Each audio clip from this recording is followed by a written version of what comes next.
Se você digitar no Google ou até aqui no próprio YouTube a frase como se proteger da inflação, vai surgir uma série de dicas de investimentos em ativos que eu chamo de proteção de segunda classe, que são investimentos que em alguns momentos eles te protegem sim contra a perda do poder de compra do dinheiro, da moeda, mas em outros eles podem falhar com proteção. Então nesse vídeo eu vou te explicar de verdade como se proteger da inflação e o que significam esses termos proteção de primeira classe, proteção de segunda classe, que eu criei para poder facilitar o seu entendimento.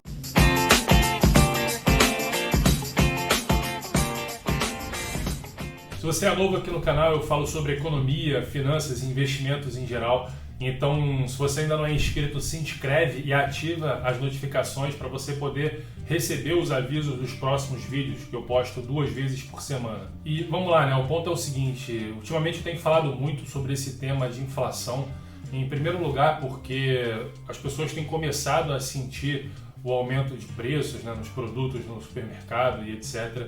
E em segundo, porque eu acredito que esse é um tema de extrema importância e que a maioria das pessoas não dá muita atenção. E até por isso também eu escrevi recentemente um e-book que tem o mesmo título desse vídeo, Como se proteger da inflação, que você pode baixar gratuitamente clicando aqui no primeiro link da descrição, fechado? Então, como eu falei num vídeo recente que eu fiz, né, o que aconteceu em 1971, a inflação é um dos principais mecanismos de criação de desigualdade.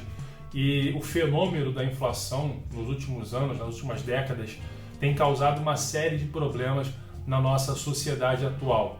Então, a primeira coisa que qualquer investidor deve saber antes de pensar na rentabilidade dos seus investimentos é justamente esse fator, né? Como se proteger da perda do poder de compra da moeda, da depreciação do poder de compra da sua moeda. E antes de qualquer coisa, é preciso entender o conceito correto de inflação. Isso faz total diferença para entender o que é a proteção de primeira classe, o que é a proteção de segunda classe e depois para você poder escolher quais são os ativos, os investimentos, né, os instrumentos financeiros que você vai utilizar como proteção contra a inflação. Por isso, o último vídeo que eu gravei, o que é inflação, eu explico detalhadamente o conceito de inflação, o verdadeiro conceito de inflação, né, o original, e eu vou explicar aqui de forma resumida, mas eu recomendo fortemente que você assista também esse vídeo, o último que eu postei, para você entender mais profundamente, beleza? E resumindo é o seguinte, as pessoas em geral dizem que inflação é um aumento generalizado de preços, e isso é até um consenso entre boa parte dos economistas, né? Mas a verdade é que o aumento de preços ele é só um reflexo da expansão monetária, né? Então o conceito original de inflação não é o aumento de preços, mas sim a expansão da base monetária. Quando o Fed, por exemplo, o Banco Central Americano, Federal Reserve, ele cria 3 trilhões de dólares do nada, expande a sua oferta monetária em cerca de 3 trilhões de dólares, isso significa que ele está criando inflação, ele está inflando a base monetária. E em seguida, o reflexo no aumento de preços, ou até no aumento artificial em preços de ativos, são só sintomas dessa causa principal que foi a expansão da base monetária. Então o aumento de preços é só um reflexo disso. Quando a quantidade de dinheiro disponível na economia aumenta sem uma contrapartida do aumento da produção, isso vai criar aumento de preços. Então, primeiro, a inflação é a expansão da base monetária e a expansão da base monetária pode criar tanto o aumento de preços, que a gente pode chamar de inflação de preços, quanto o aumento artificial no preço de ativos, que a gente pode chamar de inflação de ativos, as famosas bolhas. E entender isso é muito importante porque agora você pode compreender o que é a proteção de primeira classe e a proteção de segunda classe. Então, imagina o seguinte, vamos num exemplo aqui, imagina que você está com febre, né? E se você está com febre, você pode, em primeiro lugar, tomar um antitérmico ou até tomar banho frio, né? Ou você pode buscar qual é a real causa daquela febre, né? Qual é a doença que está causando aquela febre. E se você descobrir, por exemplo, que é algum vírus, alguma coisa do tipo, você pode tomar um antibiótico. E aí o antibiótico vai resolver de verdade o problema. Se você só ficar tomando antitérmico ou banho frio e o problema central não for resolvido, a febre vai sempre continuar voltando. Então, na proteção contra a inflação funciona exatamente da mesma forma. A proteção de primeira classe é aquela que protege contra a real causa do problema, ou seja, a proteção contra a inflação de verdade, o conceito original de inflação, que é a expansão da base monetária. E a proteção de segunda classe só protege contra o efeito da inflação, que é, no caso, o aumento de preços. Ou seja, a proteção de primeira classe seria o antibiótico e a proteção de segunda classe seria o antitérmico ou o banho frio. E aí eu vou falar sobre cada um deles, vou dar alguns exemplos de investimentos em cada proteção, né? A proteção, começando pela proteção de segunda classe, que é a proteção contra o efeito da inflação, que é o aumento de preços, a gente pode trazer aqui alguns títulos de renda fixa, tanto pós-fixados quanto títulos indexados à inflação.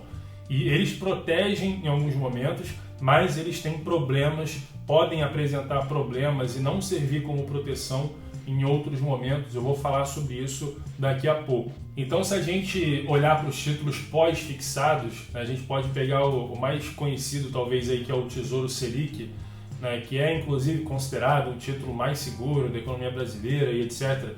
Se a gente observar o comportamento da Selic comparando com o IPCA, que é um dos principais índices de inflação, né, tem esse gráfico aí que mostra que ao longo do tempo, né, no longo prazo, a linha azul, que é o Tesouro Selic, pegando ali desde 2010 até o começo desse ano 2020, ela sempre esteve acima da inflação medida pelo IPCA, inflação de preços, né, que é a linha vermelha. E essa linha preta aqui é justamente os juros reais, ou seja, a taxa de juros pela Selic descontada a inflação medida pelo IPCA. Então, ou seja, ao longo do tempo, no longo prazo, a gente vê que a Selic fica acima do IPCA e aí ela protege contra o aumento de preços. Desde o começo do Plano Real até hoje, o CDI acumulado foi de 5.709%, enquanto o IPCA foi de 524% e o IGPM foi de 802%. Então, olhando para os juros com relação a esses índices de preço, a gente vê que, no geral, os juros ganham dos índices de preços. Mas quais são os problemas desse tipo de proteção? Falando especificamente do Tesouro Selic, é um problema que a gente está vendo hoje, acontecendo nesse momento, inclusive, que eu estou gravando esse vídeo, nos últimos dias isso tem acontecido, que é o Tesouro Selic em momentos de estresse. Isso aconteceu poucas vezes, mas pode acontecer, ele pode dar prejuízo, né? E isso está acontecendo nos últimos dias. Eu fiz um vídeo sobre isso, você pode assistir aqui, explicando por que o Tesouro Selic nos últimos dias tem dado prejuízo. O segundo problema é que em momentos de descontrole fiscal e crise financeira, o real perde diante do dólar, ou seja, o real se desvaloriza diante do dólar. Só nesse ano de 2020, a desvalorização do real já foi de cerca de 40% com relação ao dólar, enquanto a Selic está em 2%. Então, ou seja, se você está aplicando num título pós-fixado, você ganhou 2%, né, 2% em reais, mas se você dolarizar esse investimento, você perdeu 40% diante do dólar. Ou seja, esses 2% não compensaram muito bem essa desvalorização cambial. E é importante fazer essa análise da sua carteira em dólares também, porque, em primeiro lugar, já acabou a era de que os brasileiros só investiam dentro do Brasil. Você deve pensar globalmente, tá? Até porque não adianta nada você ser milionário em reais, né, ou milionário numa moeda, e essa moeda ao longo do tempo não valer mais nada, né? Dá uma olhada no caso da Argentina ou da Venezuela, né? Você deve pensar em seu patrimônio de forma global. Você precisa ter rentabilidade pensando de forma global. E em segundo lugar, porque o câmbio impacta diretamente a nossa economia, né? Quanto maior for a taxa de câmbio, quanto mais o real se desvalorizar, também isso vai ter um impacto nos preços, né, ao longo do tempo. Então, o aumento na taxa de câmbio pode aumentar mais ainda a perda do poder de compra do seu patrimônio. Ainda falando de proteções de segunda classe, nós temos também os títulos indexados à inflação, como por exemplo o Tesouro IPCA. E esse tipo de título ele protege contra a inflação em alguns momentos, mas ele também pode ter problemas em outros momentos, como eu falei num dos últimos vídeos que eu fiz, você pode assistir aqui. Se o Tesouro IPCA protege contra a inflação. E o ponto é o seguinte, né, resumindo aqui, quando os preços aumentam, logo em seguida os juros também tendem a subir. Até o próprio Banco Central tende a aumentar a taxa de juros para poder controlar o aumento de preços. Então, o ponto é o seguinte, um título que tem uma parcela dele que é pré-fixada, como é o caso do Tesouro IPCA, ele paga IPCA mais uma taxa pré-fixada, que seriam os juros reais, né? O preço desse título ele tem relação inversa com a taxa de juros. Então, quanto maior for a taxa de juros, menor é o preço do título. Ou seja, nesse cenário, mesmo com o aumento do IPCA, que compõe ali a rentabilidade do título, esse título pode gerar também prejuízo, tá? Então você pode assistir esse vídeo recente que eu fiz sobre o Tesouro IPCA para entender isso mais profundamente. Mas já deu para perceber que as proteções de segunda classe, elas funcionam em alguns momentos, mas elas podem falhar em cenários específicos. E é preciso entender quais são esses cenários para você poder se precaver. E agora vamos falar das proteções de primeira classe. E as proteções de primeira classe, relembrando, são aquelas que protegem contra a expansão da base monetária, que é o conceito original de inflação. E a lógica é a seguinte, se o Banco Central está aumentando, está expandindo a oferta monetária da sua moeda, isso significa que ela está ficando cada vez menos escassa. E quanto menos escassa alguma coisa, menos ele vale, né? A gente sabe que aquelas coisas que são mais valiosas no mundo são aquelas que são mais difíceis de se encontrar, são as mais escassas, né? Se você comparar, por exemplo, o ouro com prata, o ouro vale mais do que a prata, porque é mais fácil de encontrar prata na natureza do que o ouro. O ouro é mais escasso do que a prata. Ou seja, olhando para a nossa moeda, para eu me proteger contra a diminuição da escassez do real, eu preciso de uma outra moeda ou de um outro ativo ou commodity que seja mais escasso do que o real. Nós dizemos que uma moeda é mais forte do que outra se ela consegue, ao longo do tempo, preservar mais poder de compra do que a outra moeda. Ou seja, se a longo prazo ela consegue ser mais escassa e também mais demandada do que outra moeda. Então essa vai ser a moeda mais forte. E como regra geral, nós podemos estabelecer que a melhor proteção contra a inflação de uma moeda é uma outra moeda mais forte, ou um outro ativo que também é considerado como dinheiro, tá? Que seja mais escasso do que essa moeda. E essa proteção pode ser feita em camadas, né? Ou seja, para você se proteger contra a inflação doméstica, no nosso caso a inflação do real, você pode ter uma outra moeda estrangeira que seja mais forte do que o real, como o próprio dólar, o euro, francos suíços ou qualquer outra moeda que seja mais forte do que o real, que seja mais escassa e mais demandada do que o real. E para se proteger da inflação internacional, do dólar, por exemplo, você pode ter exposição a um outro ativo que seja mais escasso do que o dólar, como por exemplo ouro, prata ou o próprio Bitcoin. Então essa é uma regra geral que pode ser seguida, né? E entrando mais aqui nas proteções de primeira classe, existe uma teoria em economia que é a teoria da paridade do poder de compra da moeda, que diz que uma determinada moeda ela vai se desvalorizar com relação à outra se a sua inflação de preços for maior do que a inflação de preços da outra moeda. Então, olhando aqui, comparando, por exemplo, o real com o dólar, se a gente pegar a inflação do real desde o começo do Plano Real, ela foi de 524%, né? E olhando, no caso, na inflação americana, nos Estados Unidos, no mesmo período, de 94 até agora, ela foi de cerca de 75%. Então você vê a diferença de 524% para 75%.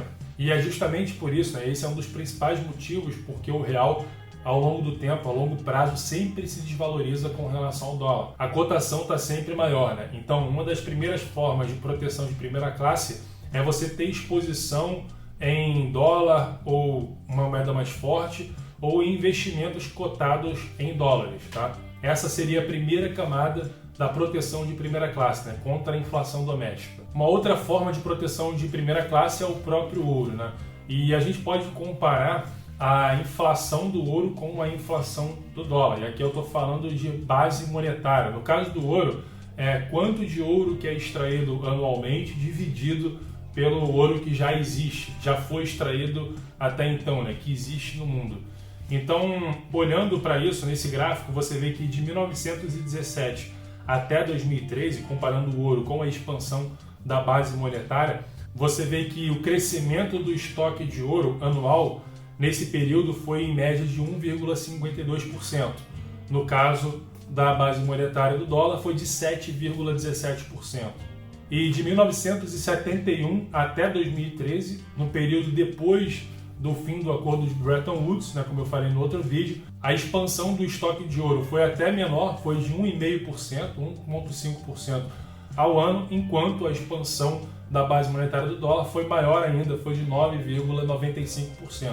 E é por isso também, né, que o ouro lá em 1971, que valia $35 por onça Troy, hoje está valendo cerca de 1.900, beirando os $2.000 por onça. O ouro se tornou cada vez mais escasso, cada ano é mais difícil de encontrar ouro, é mais caro para extrair ouro, e o dólar é cada vez menos escasso. Cada ano que passa, cada nova crise, o Fed imprime mais dólares ainda. E um outro ativo que é ainda mais escasso do que o ouro é o Bitcoin, que ainda não é considerado por muitos uma reserva de valor, mas a gente pode dizer que é uma reserva de valor em ascensão, né?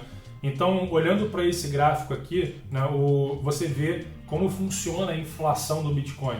O Bitcoin, pelo protocolo dele, é determinado que só vão existir 21 milhões de unidades de Bitcoin em circulação. Então tem outros vídeos que eu falo sobre isso, o porquê dessa questão da inflação, como funciona a mineração, como funciona a criação de novos Bitcoins, né? Mas olhando para esse gráfico aqui, você consegue ver muito bem o seguinte: essa linha azul é justamente a base monetária do Bitcoin e ela é prevista porque é determinada em código. Então lá por volta de 2140, né, do ano de 2140, que vai ser atingido esse nível de 21 milhões de unidades de Bitcoin. E a linha vermelha é a inflação do Bitcoin, que cai ano após ano após cada evento de halving, né? Que é um evento que acontece na rede do Bitcoin a cada 4 anos aproximadamente. A criação de novos Bitcoins cai pela metade, né? Então também se pode entender melhor isso nos meus vídeos que eu falo sobre Bitcoin.